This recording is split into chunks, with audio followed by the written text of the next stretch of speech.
Raider Nation, what is good? What a beautiful, beautiful day. The Las Vegas Raiders, man, we are officially 5-2, man. What a great feeling to be in the spot that we're in right now. I'm pumped up, man. I'm really, really pumped up. I really want to know what you guys think, man. Let me know in the comments below how you guys feel about this. I remember super chats will always be answered.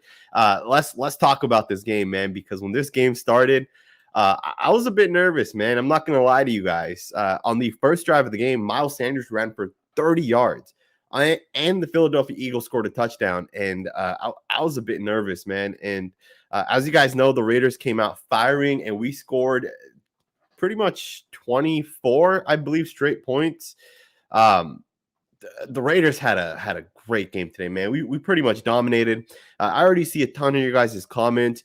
Huge shout out to the almost 100 people that are already here with me. You know, we're less than a minute into this video. Shout out to all of you guys, man. I really want to discuss this win because let's face it, man. The Las Vegas Raiders are 5-2. We're going into the bye week. We're going to come back from the bye week, and we'll have a couple easy games, a couple tough games, right? We got the Cowboys on the other side of the bye, the Washington football team, the Cincinnati Bengals. Obviously, right after the bye, we have the Giants, which should be a victory, but it's the NFL. Any given week, anybody can win. But, man, what a great feeling to be 5-2. This just feels different, man. Let's just talk about the game a little bit. First and foremost, you got to give a huge shout out to Derek Carr, man. Derek freaking Carr, 31 of 34, 323 yards, 2 touchdowns, 1 interception. Big shout out to Derek Carr, man. He was firing. He was getting all the receivers the ball, fullbacks, running backs. He was giving everybody the opportunity to make plays, man. And he had a great game. Aside from Derek Carr, you got to give a huge shout out to the offensive line. Let's face it, man. 29 carries, 119 yards for the Raiders, and we averaged 4.1 yards per attempt running the football. The offensive line did a great job today. I already see all your guys' comments. Let's get into some of these super chats. Again, super chats will always be answered. They will always be featured. Let's jump right into it, man. 818 Raider said, "Is it a good idea that we let off the gas at the end?" Absolutely, man. I don't see any issue with it. I know some people had some issues with it. I was seeing on Twitter. What do you guys think about that? Do you guys think there's issues with the fact that the Raiders let their foot off the gas at the end? I think you have to play to win the game. And if you get too aggressive, or if you stay too aggressive, keeping in mind we're up by 3 possessions in the fourth quarter, at the end of the day, you want to win the game. The way you win the game is to run that clock down. And I think that's a smart way to do it. And I think that's what the Raiders did. At the same time, once they scored, the Raiders went downfield and scored again. They put some more points on the board, and they made it a 3-possession game once again.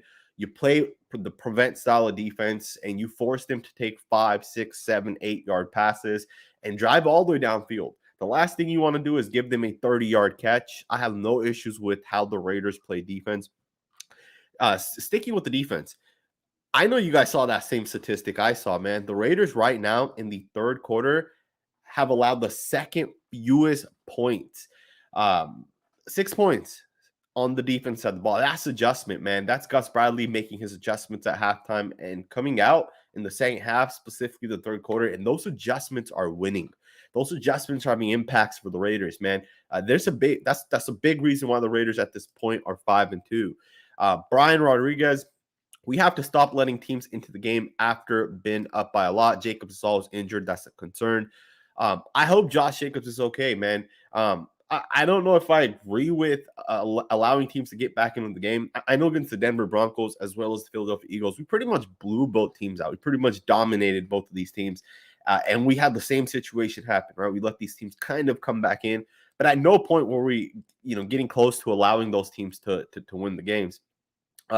Josh Jacobs, man, at the end of his run, he lowered his shoulder and he took contact with, I believe it was a corner.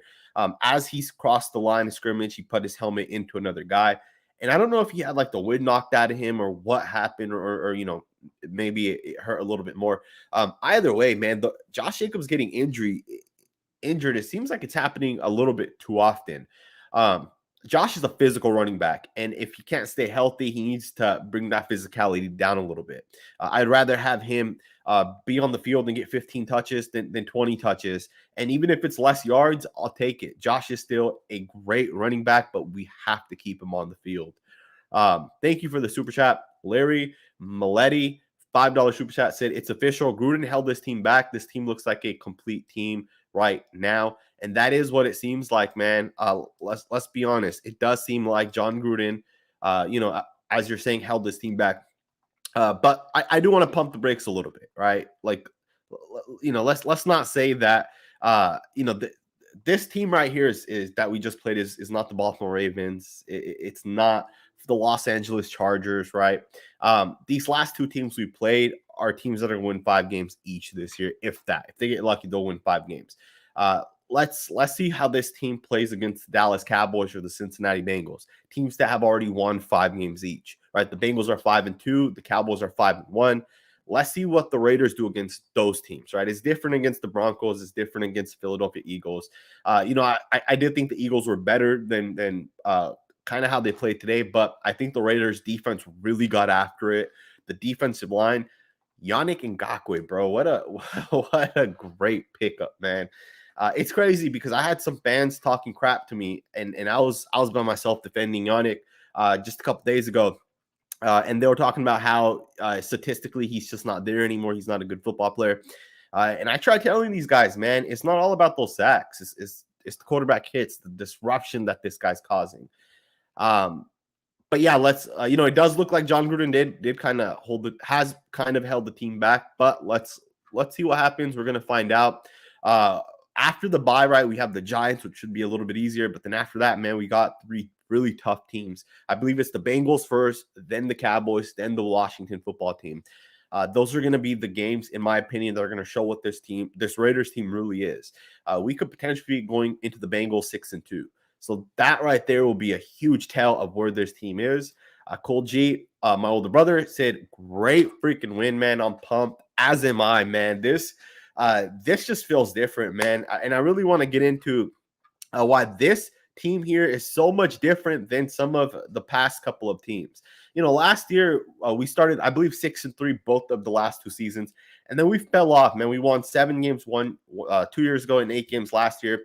But this season just feels different. I feel like with depth, we're so much ahead of where we were at last year. The defense is so much better. The defense is actually forcing stops.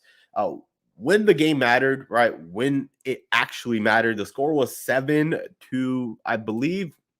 The Raiders had 30 points, so 7-30 when this game actually mattered. Think about that for a second. The Eagles had 7 freaking points, and that too, they scored on the first drive of the game.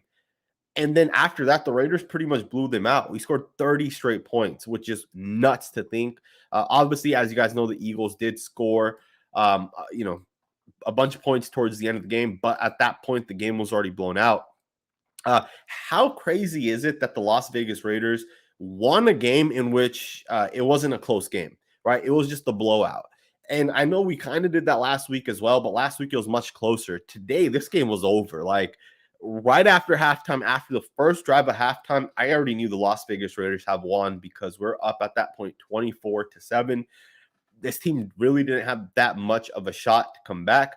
Some people are talking about the fact that the Eagles and the Broncos are 2 mediocre teams, and I agree with that, man. You gotta see where we're at against some of the better teams, which is coming. 2 or 3 weeks, we're gonna get to play some of the top teams in the NFL. The Bengals, great AFC team. They just won today. They beat down the Baltimore Ravens. And then the Dallas Cowboys are 5-1. So again, we'll get to see what the Raiders are against some of those teams. Some of you guys are saying we should have beat the Bears. Absolutely, man. It almost makes me feel like the team was distracted just a little bit against the Bears. We should be 6-1 right now. Like, let's be honest. But you know what? I'll take 5-2. 5-2. I believe your playoff percentage, if you're 5-2, is like 85%. Right? You're likely to make the playoffs. So. I'm excited, man. I'm very, very excited. I got a couple more super chats before we get into those. I just got to talk a little bit about some of these players, man. Denzel Perryman had 8 tackles. Great player. I love his downhill aggressiveness. Jonathan Aberman, man, he made a play in this game that I felt like was a fantastic play. The score at this point was 30-7. And the Philadelphia Eagles went all the way downfield, and Jonathan Abrams stopped the running back Kenneth Gainwell on the 1 yard line.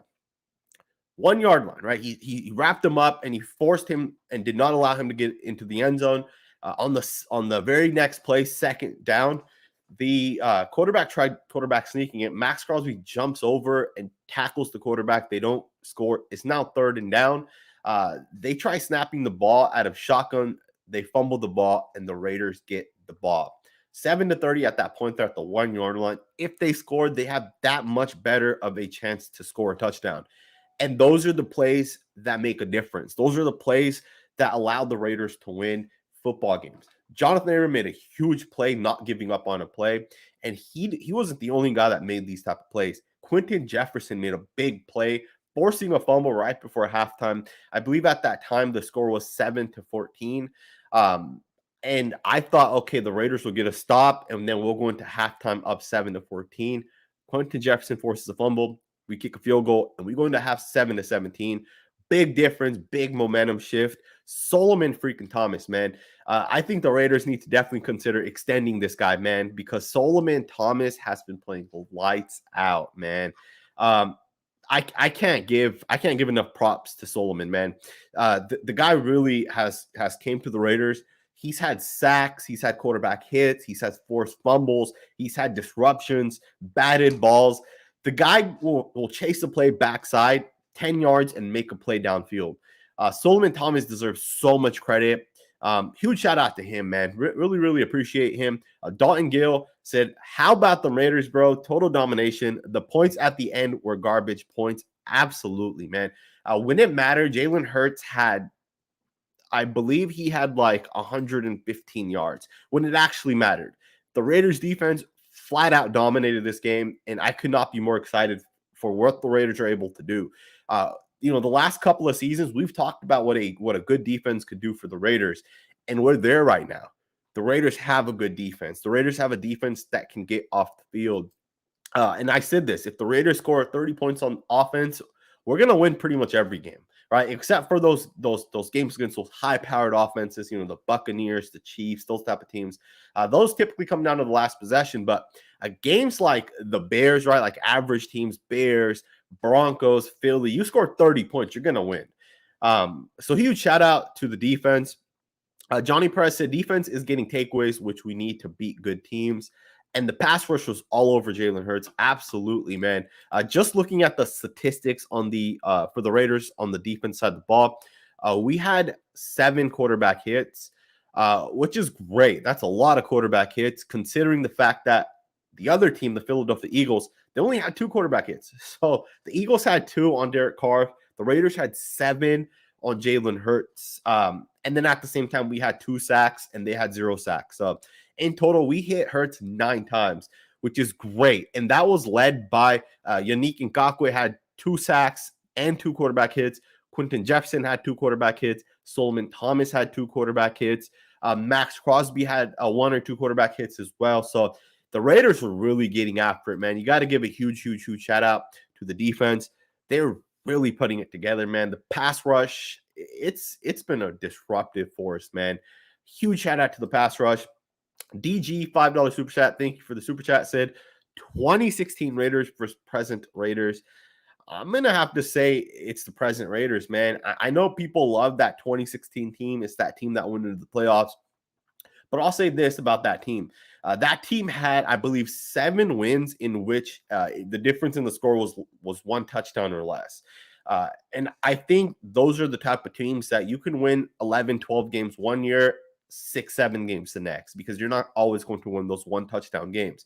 At the same time, that defense was nowhere near where this defense is. That offense, maybe it was a little bit better, specifically because of that offensive line. Derek played better that year, but I will also say this. Let's not look at the first 3 or 4 games and say that's what the Raiders offense is. It's clear. The Raiders offense today was much different than what it was the first 3 to 4 weeks. The offense today, in my opinion, looked like the 2016 offense. How many times did Derek Carr get in shotgun? How many times did he go up there, make reads, make his progressions, make passes wherever he wanted to make, check out of plays? I mean, just look at some of his statistics, man. 31 to 34, 323 yards, 2 touchdowns, and 1 interception. Derek Carr played lights out. I'm going to say this Raiders team is better. We're deeper. I think just overall we have a better team. Offense, you can kind of discuss that however you want. But I think this team right here is the real deal, man. This Raiders team is the playoff team. Obviously they got to stay healthy. But the offensive line has really come together. We'll talk about that a little bit later on. Aunt Six said, congrats to you and your wife on your first child. The O-line looked amazing. Foster played good. Did you see Clee do Dwight Freeney's spin move?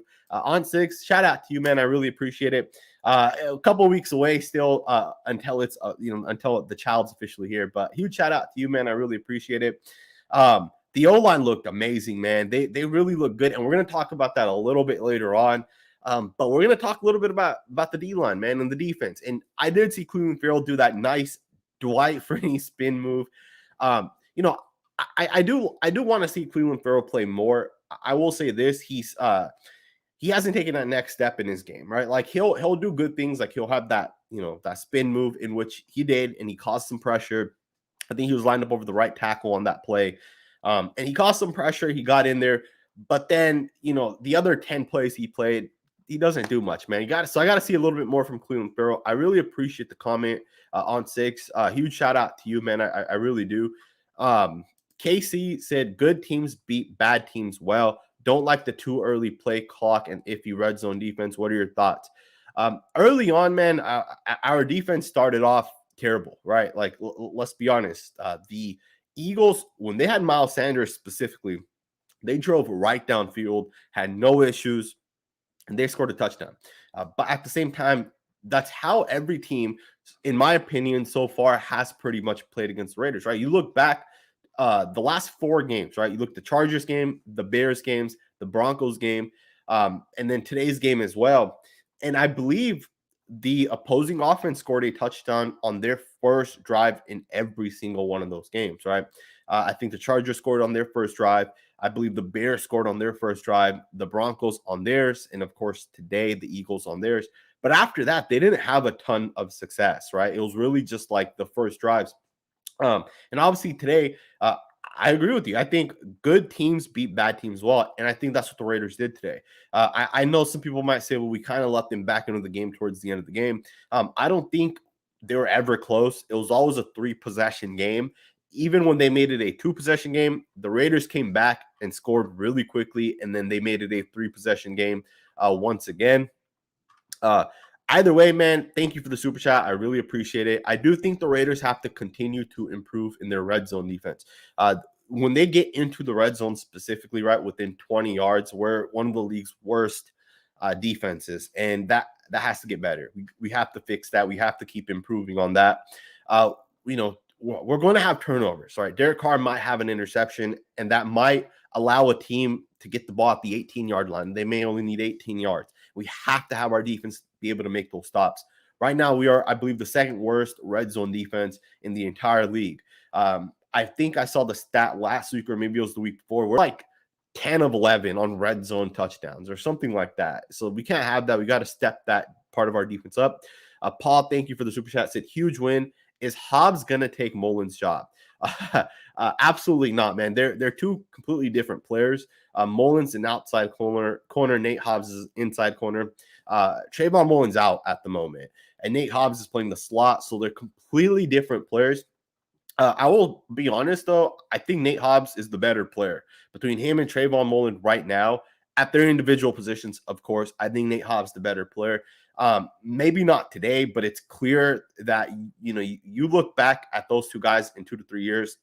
I'm very confident Nate Hobbs is going to be one of the league's best corners. Like, maybe not best, but one of the better slot corners, right? He's already doing things that you don't see from rookies. Like, he doesn't get beat often. He makes tackles in the backfield. Nate Hobbs has special talents, man. But yeah, I appreciate the comment. I appreciate the super chat. it's just crazy, man, where this team is. You look at some of the depth. We had guys like Dallin Levitt come into the game today. We had guys like Nick Kwiatkowski, who, those guys, those are backup players. But Levitt had 5 tackles today for the Raiders. Kwiatkowski came in and he had 3 tackles today for the Raiders. And those are backup players.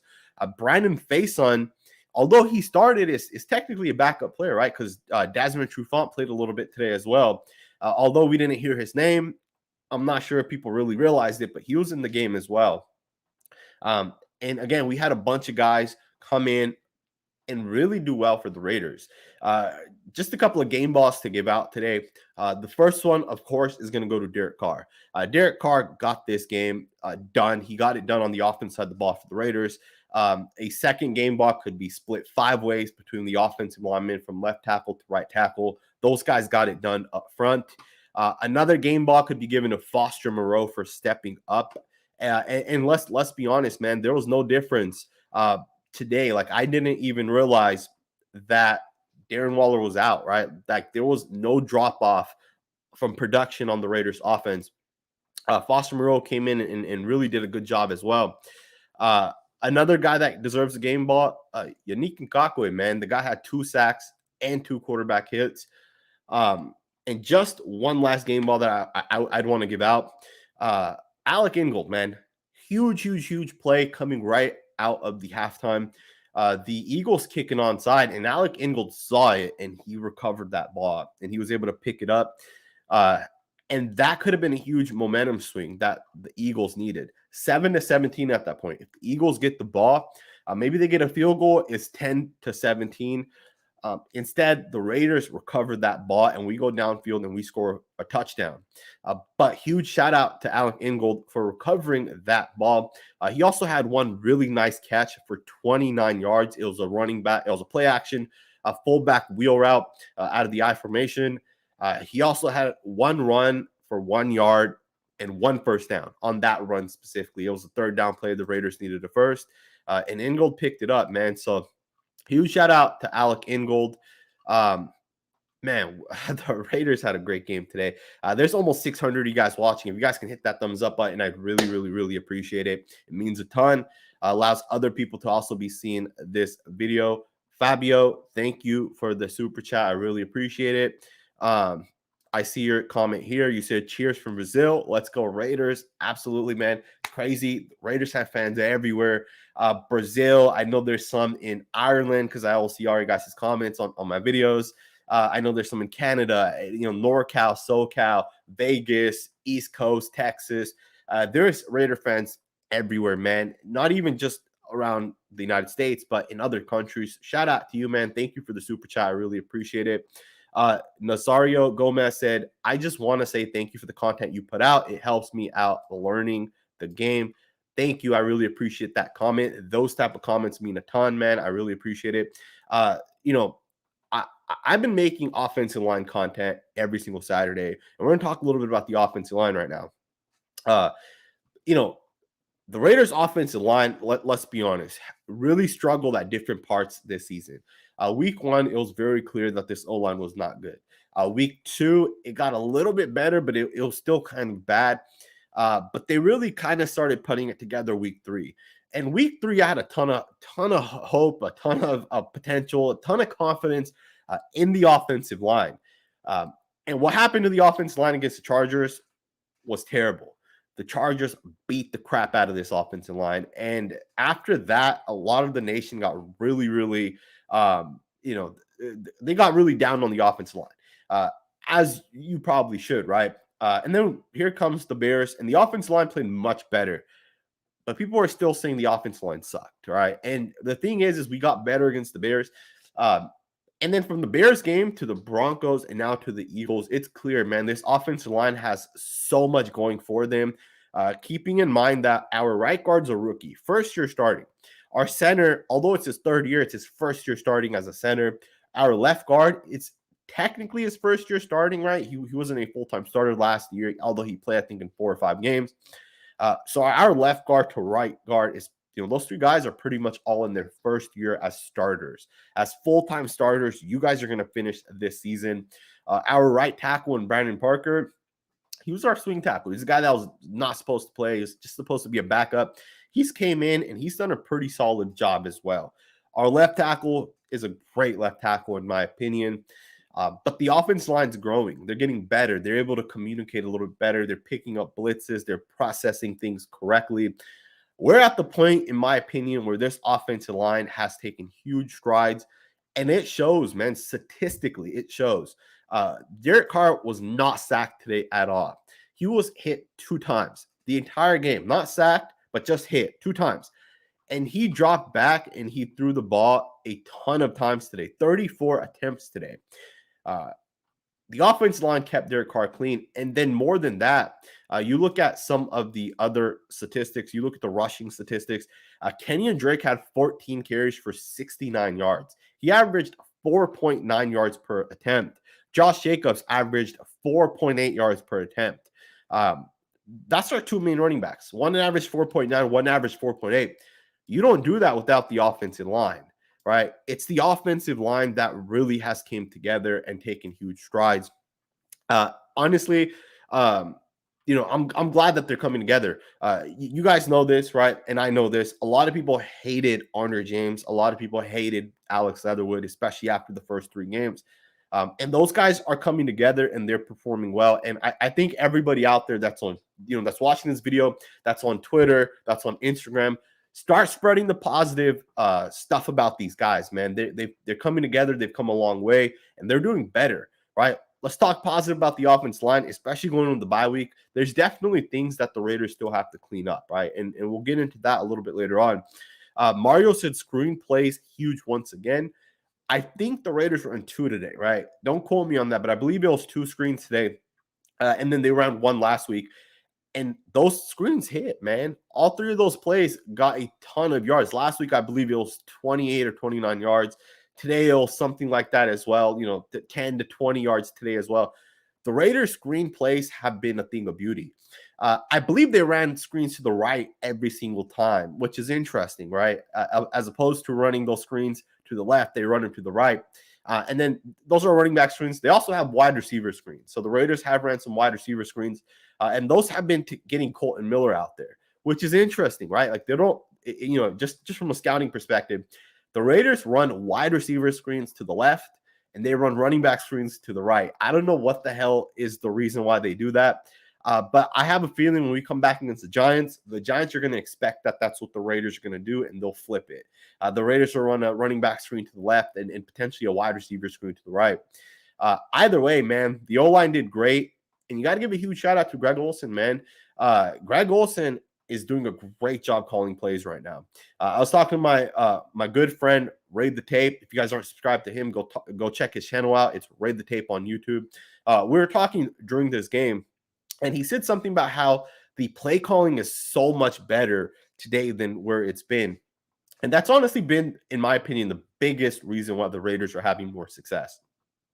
The Raiders aren't putting in 4 tight ends or 6 tight ends or 12 tight ends, right? They're not doing that anymore. And those are the packages that I absolutely hated, putting multiple tight ends in, because it really slows things down. And you're getting your best playmakers off the field. You're getting slower, right, by putting these tight ends in. And what the Raiders do now is they're going to keep Bryan Edwards and Henry Ruggs on the field 80% of the time. They'll rotate Hunter Renfrow in. Foster Moreau is staying at that inline position as opposed to lining him out wide. And they're really just putting their best guys on the field and getting the ball to those guys. And I believe Greg Olsen has a huge reason as to why the Raiders are having this success. It's nuts, man, because I see this comment from Nick saying the Raiders are Super Bowl bound. If we make the playoffs, we're Super Bowl bound technically, right? And I'm excited because I think this Raiders team has so much potential. You look at the depth, you look at what they've done today. And again, I know it's the Eagles and last week it's the Broncos, but those are the games you have to win, and the Raiders are winning those games. If the Raiders can continue to win those games, if they can continue to show that they belong, right? Like we put up 30 points against an Eagles defense that isn't that bad of a defense. Like, their offense is different, but the defense isn't that bad. They still have Fletcher Cox, and I didn't even see the guy playing today, honestly. I saw him on one play, which was a screen play. He went upfield. Outside of that, I didn't see him do anything. And he's one of the league's best defensive tackles. Think about that. Our interior guys shut down one of the league's best defensive tackles. He's maybe the third or fourth best defensive tackle in the league. And our interior shut him down. Hargrave is another guy that the Eagles absolutely love. He was a defensive tackle with the Pittsburgh Steelers a couple years back. And some say he might be better than Fletcher Cox. He's one of those guys as well. That interior got dominated, right? Like, let's be honest. The Raiders' offense line did a great job. The defense line did a great job as well. Special teams, great job. Rich Bisaccia did a great job calling this play. One of the things that was kind of interesting to me was the fact that the Raiders really got their running backs the ball this game. Jalen Richard had 3 catches. Kenyon Drake had 3 catches. Alec Engel had 1 catch. And Josh Jacobs had 3 catches. That's 10 of Derek's 31 completions that went to running backs or fullbacks, right? Backs in general. A third, man, that's like 33% of Derek Carr's completions went to backs. And I loved it. And the thing is when you're throwing your running backs the ball and getting 3, 4, 5, 6 yards, you're forcing that defense to step up. Another play that Derek Carr made today that really had me fired up was that deep pass to Zay Jones for 43 yards. I believe it was 3rd and 15, 3rd and 10, 3rd and 15. It was 3rd and long. And instead of checking it down or throwing it away, Derek Carr gave Zay Jones the opportunity to go up and catch that pass. And Zay Jones caught it. And those are the differences in the Raiders winning or losing. It's plays like those, right? We scored a touchdown on that drive, and let's say Derek Carr checks it off on that deep pass to Zay Jones. We don't score points on that drive. It's a completely different game. Even if Derek Carr throws an interception, I'd be fine with it, right? As long as he's staying aggressive, I love it. We got another super chat. This one comes in from George, currently serving in the Army stationed out in Germany. Thank you for the content. Do you believe Carr will get an extension soon? How much do we pay him? Huge shout out to you, George. Serving in the Army, man, that's huge, man. So huge shout out to you. You're stationed out in Germany. I'd love to know where you're originally from. What state you're originally from, if you're from like Northern California, SoCal, or whatever. But do I think Derek Carr will get an extension soon? I don't know, to be honest with you. I don't think we're going to extend him like this week or next week or anything like that. I think if we were going to extend Derek Carr, it would be at the end of this season. What do you guys think? I want to know right now in the live comments. Does Derek Carr get an extension? If so, when does he get that extension? Has he deserved an extension? He's played great this year, man. Like, let's be honest. Minus the Bears and Chargers game, Derek Carr has played great. 5 wins. You can argue all 5 wins came because of Derek Carr. Flat out. Do I think he gets an extension? Probably not yet. And the reason I say that is if the Raiders, we're 5-2, but let's say the Raiders win 10 games, we don't make the playoffs. And then at the end of the year, we decide that Rich Bisaccia is not the coach, and we decide that we're going to bring in somebody else. If the Raiders extend Derek Carr, another coach is going to potentially not take the job because he's going to say, I don't believe in Derek Carr, and you guys extended him. I'm going to go somewhere else. Or a coach might say, you guys extended Carr, so yeah, I'll come, great. But you don't make that decision yet. You want to allow, you want to see where this team is. But before, I will say this, Rich Bisaccia, after 2 games, in my opinion, he's a front runner for the head coaching position, man. And I say that not only because he's done a good job as a coach. I say that because if we bring in a new head coach, he's going to bring in his own offensive line coach. He's going to bring in his own defensive line coordinator, which means that Gus Bradley will no longer be here, which also means we just built a cover 3 defense, a defense with guys like Trayvon Merrick, Jonathan Abram, those type of guys. And technically, we'd have a new coordinator coming in, and he'd want to do things his own way. So we just drafted a bunch of guys that might not fit the system anymore, right? So again, I think the Raiders keeping Rich Bisaccia could be a good thing for the sole reason that we'll keep a guy like Gus Bradley around. The last thing I'd want is the Raiders to, start sucking, right? On the defense side of the ball when you've had success with a guy like Gus Bradley. So I see a comment from George. Again, thank you for the super chat. He said, I'm from Washington State. Huge shout out to you, man. It's crazy because Raider Nation is everywhere. Washington State, California, Vegas, Texas. We had some comments earlier as well. So huge shout out to Sacktown Pete. He said, Sanjit T firing all on cylinders. Keep up the great work, my guy. Huge shout out to you, Pete. I really appreciate it. If you guys are fans of the Sacramento Kings and you guys are not subscribed to Sacktown Pete, you guys are missing out. YouTube, Sacktown Pete. Go check him out. Breaks down all things Sacramento Kings. One of my go-to channels. You guys will see me oftentimes commenting on his channel. Shout out to you, Pete. But it's crazy, man, because I see a lot of you guys' your comments on Derek Carr and kind of how you guys feel. And a lot of you guys are saying to wait until the end of the year to extend Derek Carr. Ryan says, why get rid of Rich? It's going to be hard to find a coach that players want to play for. And that's always a factor. That's always a huge factor that kind of gets overblown, right? Or underrated, right? You have to have a coach that's respected. You have to have a coach that players want to play for. Derek Carr spoke to Charles Woodson. I believe it was this morning that it came out. But he talked about Rich a little bit. And it kind of seems like the way that players feel about Rich Bisaccia, kind of how like Derek has talked about him in the past. And even players that I've talked to, right? When the whole John Gruden situation happened, I asked guys how they felt about Rich Bisaccia, and a lot of guys were like, he's a great guy, great coach. He's a guy you want to play for. And that's what you want to hear from your players, right? From your players, you want to hear that they like the coach. They want to play for that coach. Obviously, I know some people have mentioned Eric, I think is Bahimi from the Kansas City Chiefs. I know some people said that we should bring him in as a head coach. I kind of disagree with that, man. Again, when you look at the Raiders and you look at him specifically, what could he offer the Raiders, right? I don't know. In my opinion, I don't think that would be the right choice for the Raiders. I know he's had some domestic violence issues, I believe, and I know he's had some of those type of things. At the same time, I'm pretty positive it's Andy Reid's offense and not his. And again, that's just my opinion on that. I know there's probably some other coaches that we could potentially bring in. But either way, man, the Raiders are firing. I'm very excited. I'm pumped up, man. I'm going to be rocking the Raiders gear the entire week.